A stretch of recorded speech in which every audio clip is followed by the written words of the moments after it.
धीरे धीरे जा रहे हैं द्वारिका की ओर। रास्ता में बार बार एक ही चीज सोचते जा रहे हैं कि कन्हैया कहीं तू ये मत सोच लियो मेरे तन की स्थिति देख के कि मैं कुछ मांग भी आया हूं, मैं तो लाला बस तेरे दर्शन करवे आ रहा हूं।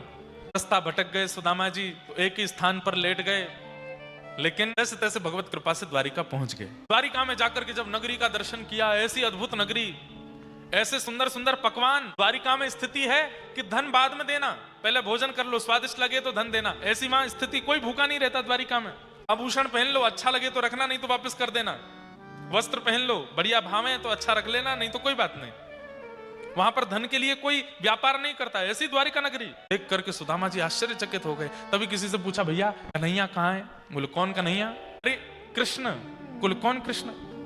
अरे भैया यहाँ द्वारिका में राजकुमार जो है। बोले अरे देवकी नंदन, वसुदेव नंदन, ब्रज उर चंदन, गौ ब्राह्मण प्रतिपालक, रुक्मणी रमण, श्री कृष्णचंद्र महाराज। ऐसा बोलिए, आप क्या कन्हैया बोलते हो, कृष्ण बोलते हो? ये इतना छोटा नाम नहीं, वो राजकुमार हैं, हमारे महाराज हैं।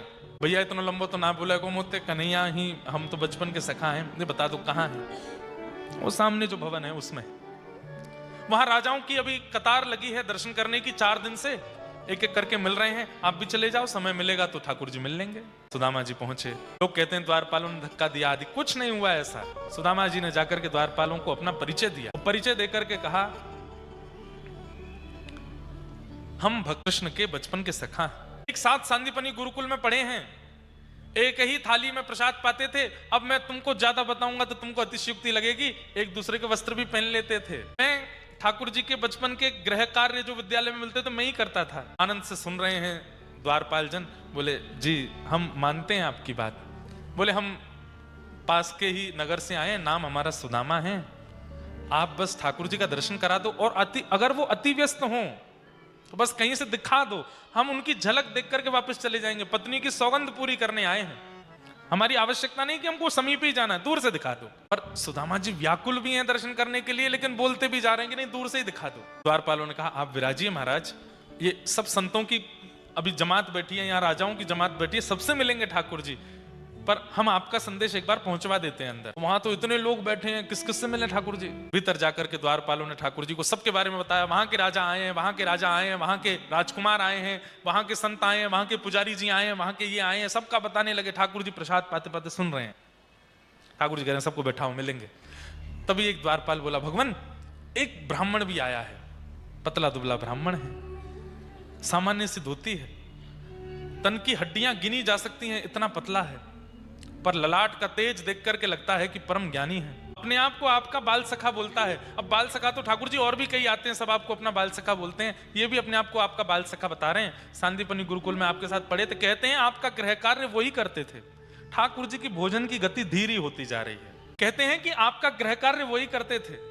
ये भी बता रहे थे कि एक दूसरे के वस्त्र भी पहन लेते थे। ठाकुर जी को संकेत तो लग रहा है, जिससे मैं रूठ गया था एक बार, कहीं वही तो नहीं आया है द्वार पे। द्वारपालों ने कहा, उन्होंने अपना नाम सुदामा बताया है और आपके बचपन के सखा है। सुनते ही ठाकुर जी स्तब्ध हो गए। अब भोजन नहीं दिख रहा है, रोटी नहीं दिख रही है, नेत्र बंद हो गए, समस्त स्थितियां याद आ गईं। जब व्रज के अत्यंत विरह काल में मैं था, उस समय एक ही सहारा था मेरे पास, सुदामा, जो ब्रजवासियों का अभिनय मेरे सामने करता था, मेरे गृह कार्य करता था कि कहीं सांदीपनी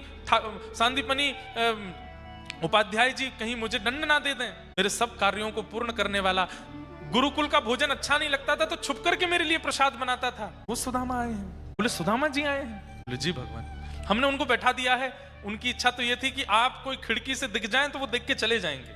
ठाकुर जी बोले खिड़की से दिखाओगे मुझको?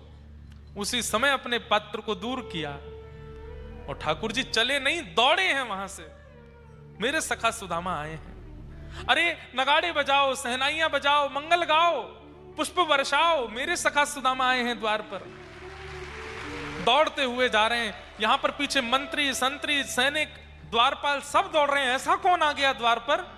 आज इतने वर्षों के काल में 100 वर्ष हो गए द्वारिका आए हुए ठाकुर जी को, ऐसी उत्सुकता व्याकुलता किसी के लिए नहीं देखी। रुक्मणी जी को पता चली, रुक्मणी जी भी दौड़ी हैं, मित्रविंदा भी दौड़ी है, कालिंदी भी दौड़ी है, सारी पटरानियां दौड़ रही हैं। कौन आया द्वार पर जिसके लिए ठाकुर जी जा रहे हैं? ठाकुर जी की मालाएं टूट टूट के गिरती जा रही हैं, मुकुट कहीं गिर पड़ा है, पादुकाएं कहीं पड़ी हैं, नेत्रों से केवल अश्रुधार गिर रही हैं। मेरो सुदामा आयो है, मेरो सुदामा आयो है, मेरो संपूर्ण व्रज आयो है, मेरो सखा आयो है, मेरो सर्वस्व आयो है। द्वार पर पहुंच गए ठाकुर जी, पतले दुबले दीनहीन से श्री सुदामा जी महाराज खड़े हैं। ठाकुर जी ने जैसे ही सुदामा जी को देखा, सुदामा जी ने ठाकुर जी को देखा, दोनों के नेत्र भर आए। दौड़ करके ठाकुर जी ने श्री सुदामा जी को अपने अंक में भर लिया और ऐसे कस के अंक में भरा कि थोड़ी देर अगर ठाकुर जी नहीं छोड़ेंगे तो श्री सुदामा जी ठाकुर जी एक ही हो जाएंगे क्या।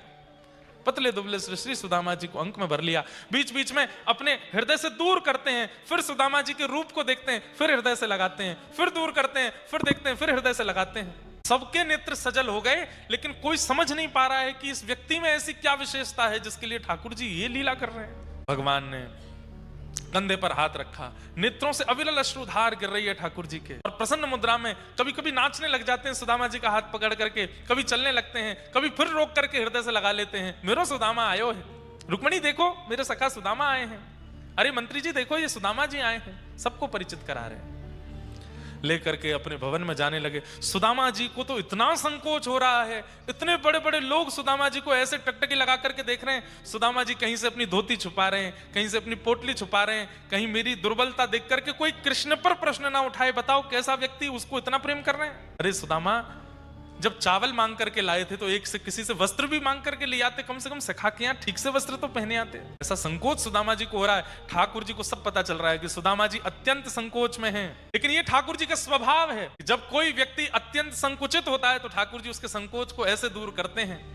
सुदामा जी को लेकर के गए। मंत्री आदियों ने भगवान के सिंहासन के बगल में एक छोटा चांदी का सिंहासन रखा, सुदामा जी के लिए उस पर आसन बिछा दिया, इत्र आदि लगा दिया कि सुदामा सखा आए भगवान के बैठेंगे।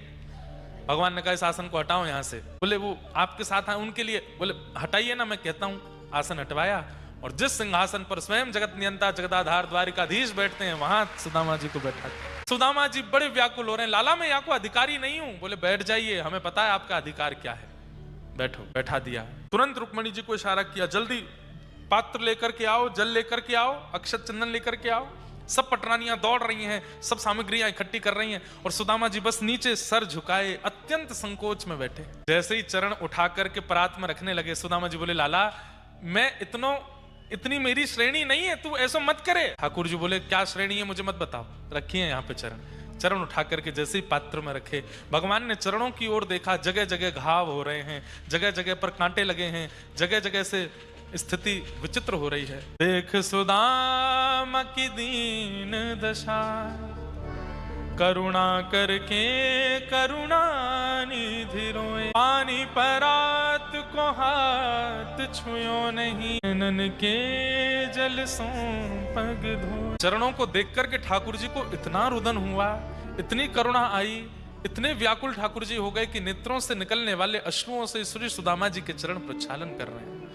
रुक्मणी जी हाथ में पात्र लिए खड़ी रही, आवश्यकता नहीं पड़ी, नेत्रों के जल से सुदामा जी के चरण धो दिए। बंधुओं भगवान का स्वभाव अति मधुर है, आप विचार नहीं कर सकते, वो आपको प्रदान कर देंगे ठाकुर जी। बस कोई भावना लेकर के ठाकुर जी के पास पहुंच जाए। श्री सुदामा जी महाराज के चरण धोए और चरण धो करके चरण के जो प्रक्षालित जल है ठाकुर जी अपने मुख में पान करने लगे। देख करके सुदामा जी तो अत्यंत और ज्यादा संकोच में आ गए। दौड़ करके तुरंत हृदय से लगा लो, लाला ये सब मत करे, बोले कि पवित्र हो जाएंगे हम भी। रुक्मणी ये सारा जल इकट्ठा करो, सबको दे दो और पूरी द्वारिका में इसको छिड़काव करवा दो, हमारी द्वारिका पवित्र होनी चाहिए। ऐसे महापुरुष सुदामा जी आए हैं, हमारी द्वारिका की पवित्र होनी चाहिए। सब लोगों के नेत्र सजल हो गए और सब सुदामा जी को अब प्रेम भरी दृष्टि से देखने लगे कि निश्चित ही सुदामा जी अत्यंत श्रेष्ठ हैं, तभी ठाकुर जी इतना मंगल कर रहे हैं। भगवान सुदामा जी से नीचे बैठ के अपनी गोद में चरण रख के सुदामा जी की वार्ता कर रहे हैं। कैसे हैं आप? सुदामा जी बोले लाला मैं ठीक हूं, तू बता कैसा है? बोले मैं भी ठीक हूं। अच्छा ये बताओ आपका ब्याह हो गया? सुदामा जी बोले लाला हाँ मेरो ब्याह है गयो। तो भतीजे भी हैं तेरे? अच्छा मेरे भतीजे भी है गए? बोले हाँ। मुंह को नहीं बुलायो ब्याह में? लाला अब तो इतना बड़ा आदमी है, वहां हमारो ब्याह तो ऐसा भयो कि बराती घराती सबरो भोजन पाए गए, दुल्हा दुल्हनी 3 दिन भूखे रहे, इतनो भी भोजन ना हो कि हम पा सके। अब तो बुलाते तेरे संग इतने हाथी घोड़ा कहां से करते व्यवस्था? या मैं लाला मैंने तो संकोच के मारे ना बुलायो, तेरे नाम से पत्रिका लिखी और मैं अपने घर के मंदिर में ही धर दे, यहाँ ना भेजी कि कहीं आ गए हो तो कैसे करूंगा व्यवस्था। चल लाला मेरी बात छोड़, तेरो है गो ब्याह? ठाकुर जी बोले यही मत पूछो बस। बोले ना ना लाला बता दे, नहीं तो मैं ढूंढूं कोई छोरी तेरे काजे, तू बता दे तेरो ब्याह ना भयो हो तो। ठाकुर जी बोले हो गया हमारा भी। अच्छा भाभी कहाँ है? ठाकुर जी बोले अभी मिला दूंगा ना, एक देर बैठे हो थोड़े सुस्ता लो। ना ना मुझे तो भाभी तो मिला, पहले भाभी देखूंगा मैं कैसी भाभी आई है। हम भाई वहां गुरुकुल में बैठो बैठो क्यों करते हो, तोता जैसी नायक होगी, बड़ी बड़ी आंख होंगी, ऐसी तो ब्याह करूंगा, दिखा तो सही कैसी है। अच्छा बिराजो। ठाकुर जी ने सब इशारा किया, आ जाओ सबरी लाइन लगाओ। मैं रुक्मणी प्रणाम। सुदामा जी बोले अच्छा जे है, बहुत सुंदर, प्रसन्न रहो। रुक्मणी जी हटी। मैं जामवती प्रणाम। प्रणाम करके अच्छा मैं सत्यभामा, मैं मित्रविंदा, मैं कालिंदी, मैं लक्ष्मणा। करते करते करते सुदामा जी सब उनको आशीर्वाद देते जा रहे हैं। 500 पत्नी प्रणाम कर गई भगवान की। एक आध घंटा है गया, सुदामा जी ने कमर पकड़ी, लाला ये सबरी अपनी है? ठाकुर जी बोले और नहीं तो क्या, सब अपनी है। बोले 500? बोले 500 नहीं, अभी 16,108। बोले सबरी अपनी है? बोले हाँ। बोले एक तो ये सभागृह, एक बगल में और है, वहां बैठी है, वो के बगल में बैठी है। 4-5 दिन लगे। देव की मैया को कभी कभी मन करे सबरी भगवंत मिलूं तो 1 महीना लगे पूरा, सबरी भगवंत मिलूं।